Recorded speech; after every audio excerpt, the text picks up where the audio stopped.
बिस्मिल्लाहिर्रहमानिर्रहीम। Welcome to easy chemistry teach. Previous lecture में हमने Arrhenius concept of acid base को स्टडी किया था। आज हम पढ़ेंगे advantages and disadvantages of Arrhenius acid base concept. इस टॉपिक में हम अरहेनियस कंसेप्ट का जो एप्लीकेशन है और डीमेरिट्स है या एडवांटेजेस और डिसएडवांटेजेस है ये पढ़ेंगे। ठीक है, तो स्टार्ट करते हैं एडवांटेजेस ऑफ अरहेनियस कंसेप्ट से। क्या अरहेनियस कंसेप्ट का एडवांटेजेस क्या थे? ठीक है, अरहेनियस कंसेप्ट में थोड़ा रिवाइज करना चाहता हूँ कि अरहेनियस कंसेप्ट में अरहेनियस ये कहता था कि एसिड ऐसा सब्सटेंस होगा जो हाइड्रोजन आयन देता है इक्वस सोल्यूशन में, और बेस ऐसा सब्सटेंस होगा जो हाइड्रोक्सिल आयन देता है सोल्यूशन में। तो अरहेनियस कंसेप्ट का advantages, Arrhenius concept of acid base as more general and more well than all previous concept. Arrhenius acid base का कंसेप्ट जो था ये मोर जनरल था और वैलिड भी था जो इससे पहले एसिड बेस के कंसेप्ट थे। ठीक है, ये जनरल किस तरह था? इससे पहले जो कंसेप्ट हमने पढ़ा था वो लाइबेक कंसेप्ट था, और लाइबेक कंसेप्ट में लाइबेक कहता था कि एसिड ऐसा सब्सटेंस होगा जिसमें हाइड्रोजन प्रेजेंट होगा। ऐसा सब्सटेंस जिसमें हाइड्रोजन प्रेजेंट होगा तो ये एसिड होगा, और ऐसा सब्सटेंस जिसमें हाइड्रोक्सिल प्रेजेंट होगा तो ये बेस होगा। लेकिन कुछ सब्सटेंस इस तरह थे कि जिसमें हाइड्रोजन तो प्रेजेंट था लेकिन वो एसिडिक कैरेक्टरिस्टिक शो नहीं करते थे। ठीक है, और कुछ सब्सटेंस इस तरह थे जिसमें हाइड्रोक्सिल ग्रुप तो प्रेजेंट था लेकिन वो बेसिक कैरेक्टरिस्टिक शो नहीं करते थे। फॉर एग्जांपल ये एक ऑर्गेनिक कंपाउंड है CH4। क्या? CH4 methane. मीथेन में हाइड्रोजन प्रेजेंट है लेकिन ये एसिडिक कैरेक्टरिस्टिक शो नहीं करते। ठीक है, इस तरह अगर आप इस अल्कोहल को देखें CH3COH, ठीक है, इस अल्कोहल को अगर आप देखें तो इसमें हाइड्रोक्सिल ग्रुप प्रेजेंट है लेकिन ये बेसिक नहीं है।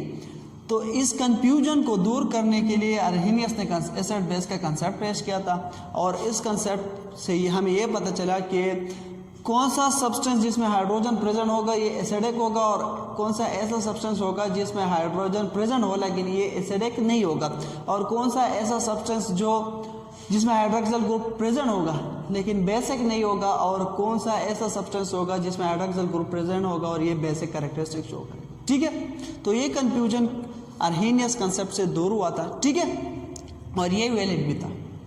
ठीक है, नेक्स्ट इसका है application at successfully explain acid base neutralization reaction and heat of neutralisation.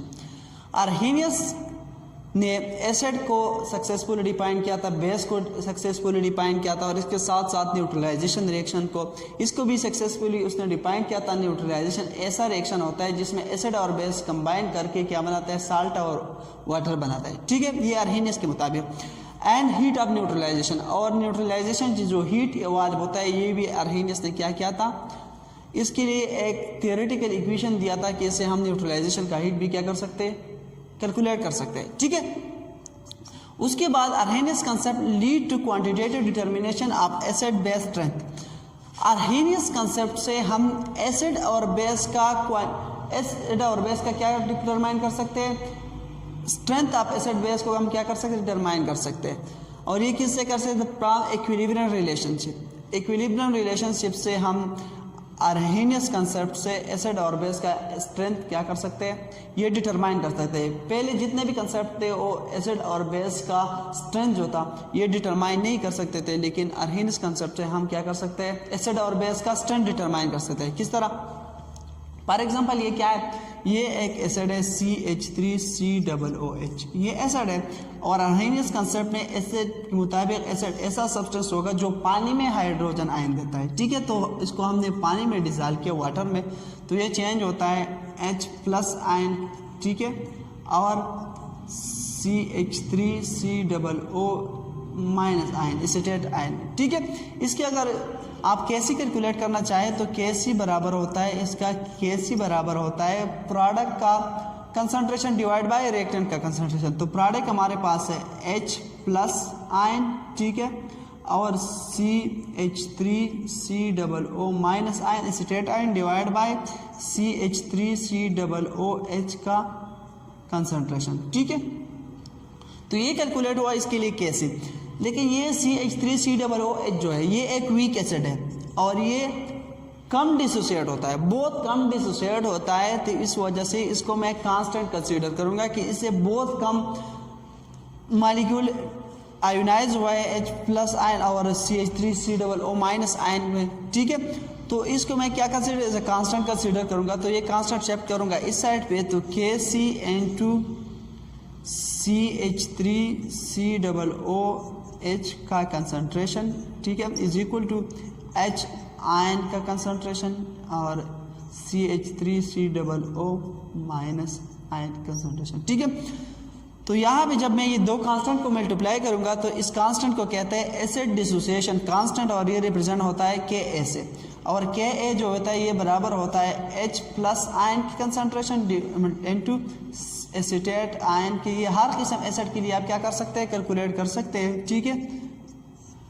तो इस चीज़ को कहते हैं एसिड डिसोसिएशन कांस्टेंट, और एसिड डिसोसिएशन कांस्टेंट जो होता है ये डायरेक्टली प्रोपोर्शन होता है, स्ट्रेंथ ऑफ एसिड जो होता है ये डायरेक्टली प्रोपोर्शन होता है हाइड्रोजन आयन के कंसंट्रेशन को।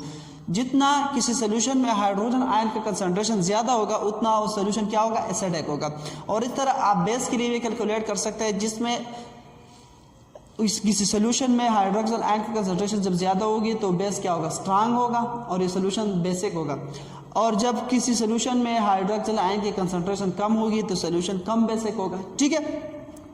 तो एसिड का स्ट्रेंथ जो है ये डिपेंड करता है हाइड्रोजन आयन के कंसंट्रेशन पे, और बेस का जो स्ट्रेंथ है ये डिपेंड करता है हाइड्रोक्सिल आयन के कंसंट्रेशन पे, ठीक है। इसके साथ साथ अर्हेनियस कंसेप्ट ने सक्सेसफुली एक्सप्लेन किया था कैटालिटिक प्रॉपर्टीज ऑफ एसिड।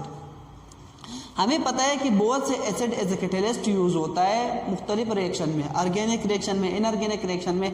आप लोगों को पता होगा कि कैटलिस्ट एक ऐसा सब्सटेंस होता है जो एक केमिकल रिएक्शन को स्पीड अप करते हैं लेकिन खुद यूज नहीं होता है, ठीक है। तो बहुत से एसिड ऐसा है जो मुख्तलिफ रिएक्शनों में क्या यूज़ होता है, एज ए कैटलिस्ट यूज़ होता है, लेकिन पहले लोगों को ये पता नहीं था कि ये किस तरह एज ए कैटलिस्ट काम करता है, किस तरह ये रिएक्शन को स्पीड अप करते हैं और खुद यूज़ नहीं होता।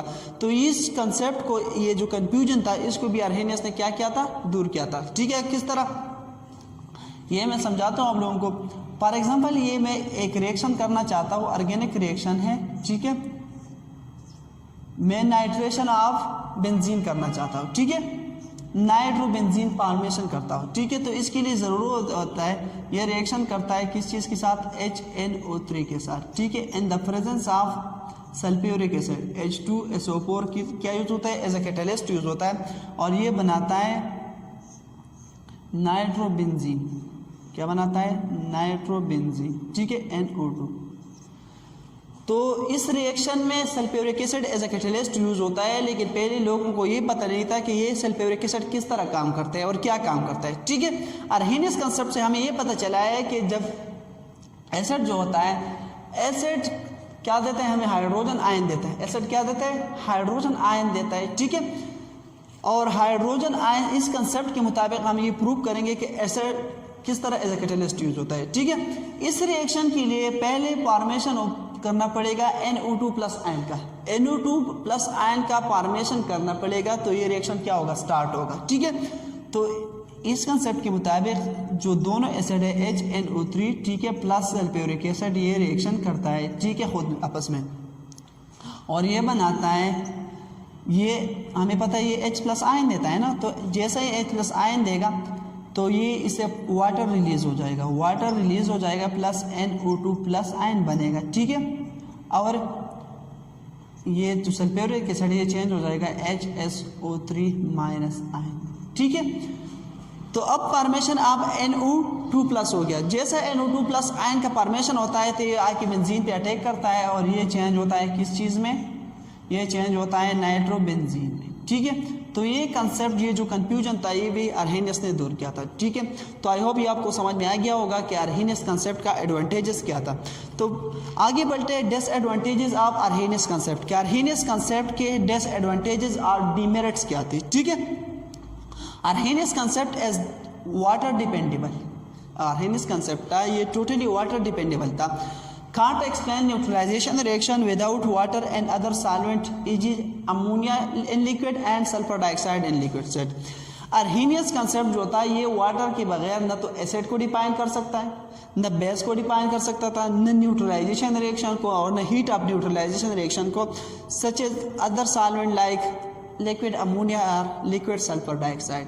तो वाटर के बगैर या इक्वस सोल्यूशन के बगैर अरहेनियस कंसेप्ट कुछ नहीं है, ठीक है। सेकंड जो है, according to Arrhenius concept strong acid like HCl is only acid when dissolve in water and not in some other solvent और in gaseous state. Arrhenius concept के मुताबिक जो स्ट्रॉन्ग एसिड है, just like hydrochloric acid, hydrochloric acid या इस तरह और भी एसिड है just like sulphuric acid, nitric acid, ये तब एसिड होगा जब ये पानी में डिसॉल्व होगा। जब ये पानी में डिसॉल्व होगा ये स्ट्रॉन्ग एसिड, तो ये एसिड होगा। लेकिन अगर हम इस एसिड को और किसी सॉल्वेंट में डिसॉल्व करते हैं तो ये एसिडिक नहीं होगा, और न तो ये गैसियस स्टेट में एसिडिक होगा, ठीक है। तो ये डिमेरिट्स डिसएडवांटेज था अरहेनियस कंसेप्ट का, क्योंकि ये जो HCl होता है, H सल्फ्यूरिक एसिड होता है, नाइट्रिक एसिड होता है, ये सारे एसिड होता है। वाटर के बगैर भी क्या करता है, एसिडिक प्रॉपर्टी शो करता है, लेकिन अरहेनियस इस प्रॉपर्टीज को एक्सप्लेन नहीं कर सकते थे, ठीक है। उसके बाद जो है third one, Arrhenius concept is restricted to only OH and H ion. Arrhenius concept जो था ये सिर्फ और सिर्फ H आयन और OH आयन को रिस्ट्रिक्टेड, हाइड्रोक्सिल आयन और हाइड्रोजन आयन को रिस्ट्रिक्टेड था। इसके अलावा अगर कोई सब्सटेंस एसिडिक है तो उसको ये एक्सप्लेन नहीं कर सकता था। अगर किसी सब्सटेंस में हाइड्रोजन प्रेजेंट है और हाइड्रोजन आयन दे सकता है तो ये अरहेनियस के मुताबिक एसिड होगा। लेकिन अगर कोई सब्सटेंस में हाइड्रोक्सिल आयन या हाइड्रोजन आयन प्रेजेंट नहीं है, ठीक है, तो न तो ये बेसिक कैरेक्टरिस्टिक शो कर सकता है और न एसिडिक कैरेक्टरिस्टिक शो करता है, ठीक है। इस तरह एक स्ट्रॉन्ग बेस है अमोनिया। अगर आप अमोनिया को देखें, NH3 को, किस चीज़ को, NH3 को, NH3 बेसिक है। NH3 क्या होता है, ये बेसिक होता है, लेकिन अरहेनियस के मुताबिक तो बेस ऐसा सब्सटेंस होगा जिसमें हाइड्रोक्सिल ग्रुप प्रेजेंट होगा। इसमें तो हाइड्रोक्सिल ग्रुप है ही नहीं, तो किस तरह बेसिक होगा। तो ये डिमेरिट्स था अरहेनियस कंसेप्ट का कि अमोनिया या अमोनिया लाइक अदर सब्सटेंस, अमीन जो होता है, इथाइल अमीन, ये मिथाइल अमीन, इस तरह अमीन जितना भी अमीन है ये सारे बेसिक होता है, लेकिन अरहेनियस के मुताबिक ये बेसिक कैरेक्टरिस्टिक शो नहीं कर सकता और इसका बेसिक कैरेक्टरिस्टिक अरहेनियस एक्सप्लेन नहीं कर सकता, ठीक है। इसके अलावा जो इलेक्ट्रॉन डिफिशिएंट कंपाउंड होता है, इलेक्ट्रॉन डिफिशिएंट कंपाउंड ऐसा कंपाउंड होता है जिसमें लास्ट शेल में जो सेंट्रल एटम होता है उसके लास्ट शेल में 8 से इलेक्ट्रॉन कम होता है। इस तरह कंपाउंड को हम इलेक्ट्रॉन डिफिशिएंट कंपाउंड कहते हैं। और ये इलेक्ट्रॉन डिफिशिएंट कंपाउंड जो होता है ये क्या होता है, एसिडिक इन नेचर होता है। ये AlCl3 हो गया, BH3 हो गया, ये सारे क्या होता है, एसिडिक इन नेचर होता है। लेकिन अरहेनियस इसको एक्सप्लेन नहीं कर सकता था कि ये क्यों एसिडिक प्रॉपर्टी शो करता है, ठीक है। इसके अलावा carbon dioxide, carbon monoxide, sulphur dioxide, nitrogen dioxide, ये सारे क्या होता है, एसिडिक इन नेचर होता है, लेकिन इसमें हाइड्रोजन नहीं प्रेजेंट होता। तो इस वजह से अरहेनियस इसको भी क्या एक्सप्लेन नहीं कर सकते थे, ठीक है। तो आई होप ये आपको समझ में आ गया होगा। नेक्स्ट वीडियो में इंशाल्लाह हम ब्रांचेड और लोरी एसिड बेस कंसेप्ट पे बात करेंगे। तो मिलते हैं नेक्स्ट वीडियो में। अल्लाह हाफिज़।